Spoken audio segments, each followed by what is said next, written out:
አባይ ይመጣሉ የሚል ሐሳብ ያልነበረኝ። ኦኬ ቅድም ካልከኝ ጋር ብዙ ቦታ ስለማይገኙ ስለሚያማቸው ምናምን አይመጡም። ግን ልክ ሲመጡ ሲገቡ ሳይ ከሳቸው ላይ አንድ ፎቶ እንደማገኝ እርግጠኛ ነበርኩ።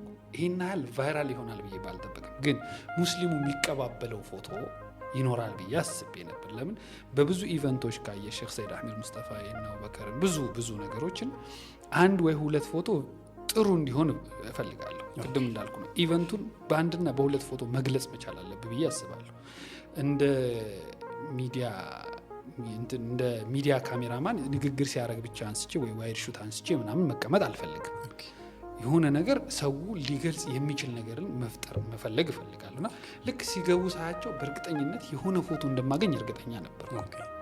ግን ይሄን ያህል ቫይራል ሆኖ ይሄን ያህል ይመጣል የሚል ሐሳቤ የለኝም። ፎቶውን ሳነሳቸው ልክ መጥተው ሲቀመጡ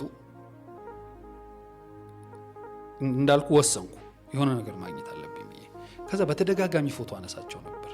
ሞሽናቸውን፣ የፊታቸውን እንቅስቃሴ፣ ሁሉ ነገራቸውን ቢያንስ የእሳቸው ፎቶ አሁን ብቆጥርልህ እንደዚህ ያነሳዋቸውን 30-40 ፎቶ ይሆናል። ከዛ ውስጥ ነው አንዱን የምታወጣው።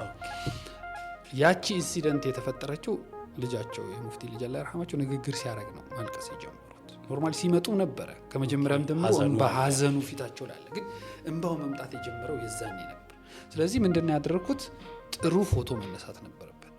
ስለዚህ አይን እይታቸው መጠበቅ አለብህ፣ መዞር የለባቸውም ምናምን። አሁን ይህን ፎቶ ላሳድገው ብትል የፈለገ ትልቅ ብታያቸው አይን እይታቸው ፊት ለፊት ስለሆነ አንተን የሚያዩ እስኪመስልህ ድረስ ፐርፌክሽን መጠበቅ ስለነበረብህ ማለት ነው። ስለዚህ ፎቶ የተነሳው ዝም ብሎ የተነሳ ሳይሆን ታሪክን ይዞ እንዲመጣ ፈልጌ ያነሳሁት ፎቶ ነው። የእሳቸውን ግንኙነት የአብሯቸውን ነገር ምናምን ስለማቀው የነበሩኝን ፎቶዎች ስለማቀው አባ ሲመጡ ሊሰማቸው የሚችለውን ሀዘን ማስቀረት ነበረብኝ ብዬ ስላሰብኩ ነው ያንን ፎቶ ያነሳሁትና እንዳየኸው ነው ፊታቸው ላይ ምንም ነገር በቃ እንትና ኤፍሬም የሚባል ጋዜጠኛ ልጅ የጻፈውን ካየኸው ይህን ፎቶ አይቶ ጥሩ ጸሐፊ የሆነ ሰው ቢያገኝ አንድ መጽሐፍ ይወጣዋል አለ።